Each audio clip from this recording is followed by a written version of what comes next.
So, online I've been seeing people not understanding what tone policing is, what emotional burden is, spoons, inclusivity, in a wild variety of ways. And I just want to quickly go over what do they actually mean and what they're important. So tone policing is dismissing an argument because of the tone. It's like if I say something like, trying to do is like, you shouldn't put your kid in ABA therapy because ABA therapy has been shown to cause, based on conversion therapy, it is detrimental, it's been shown to cause PTSD, and it is beeping awful, and I beeping hate it, and it has caused me so much beeping harm in my life. What I said is all true. It is all true. I just used an angry tone and angry language. If you're tone policing me, you say, well, you didn't say it nicely, so I'm not going to listen. That is tone policing. What is not tone policing is if someone goes up to you and says, beeping, beep, beep, beep, beeping, beep, beep off. Or it says, or says something to me like, you're stupid, or something like that. That's not an argument.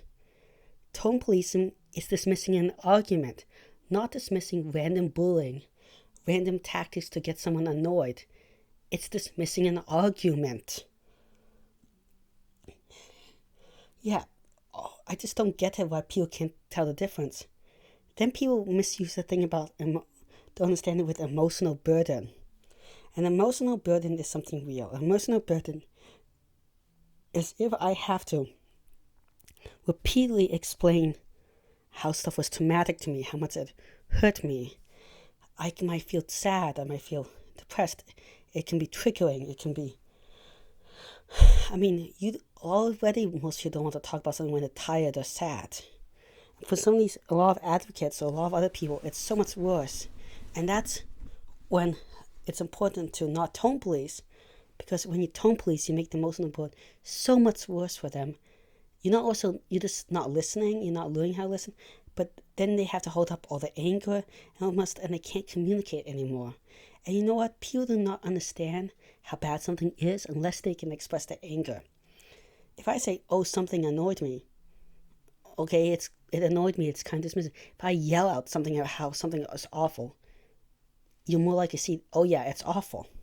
So, yeah, you put the emotional burden on the person that has a trauma.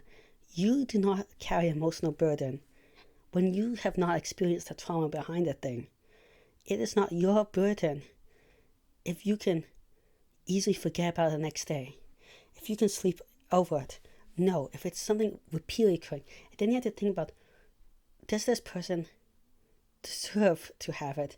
Is there emotional burden because of some fragility into them, like white male fragility, or they want power, or they don't want to be learned? No, emotional burden is not about people that do not want to be learned or new stuff. It's about the people that are trying to work hard to educate people. Which all leads back to the concept of spoons. And spoons are something that, spoons come from a story about spoon theory. And spoon theory is this wonderful story about how some people have different limits amount of energy and they can recover it.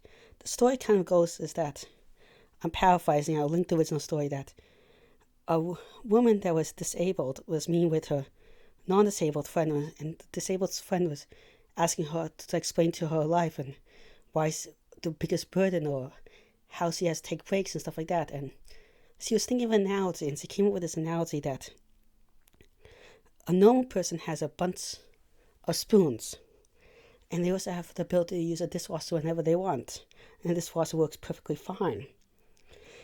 So they don't have to wash the dishes, spoons as much. When they do it, it's 10-second recovery.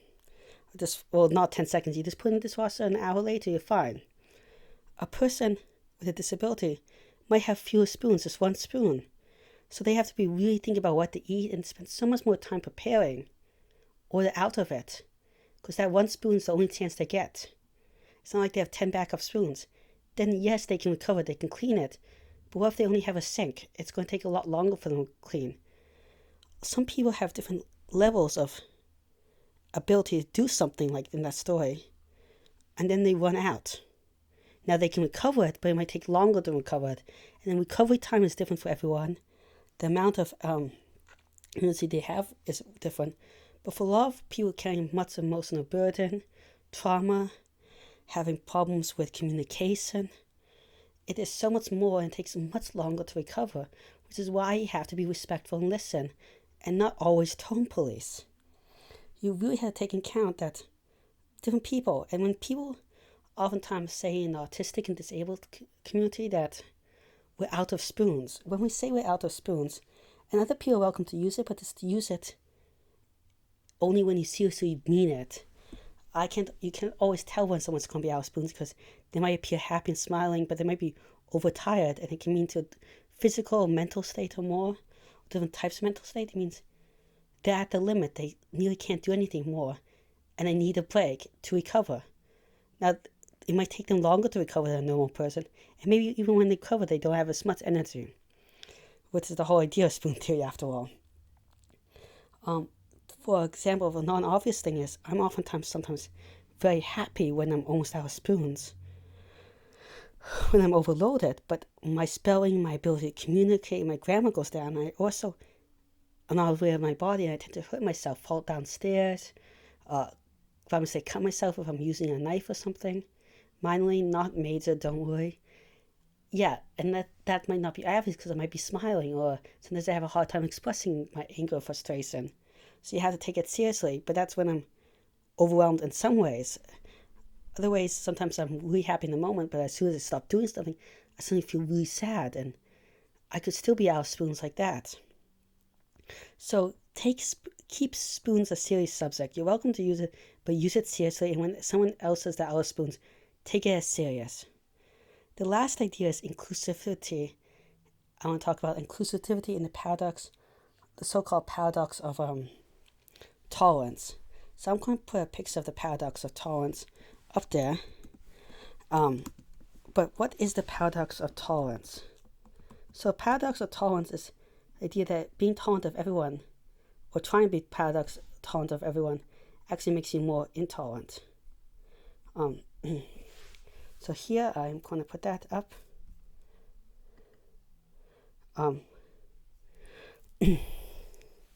So the paradox of tolerance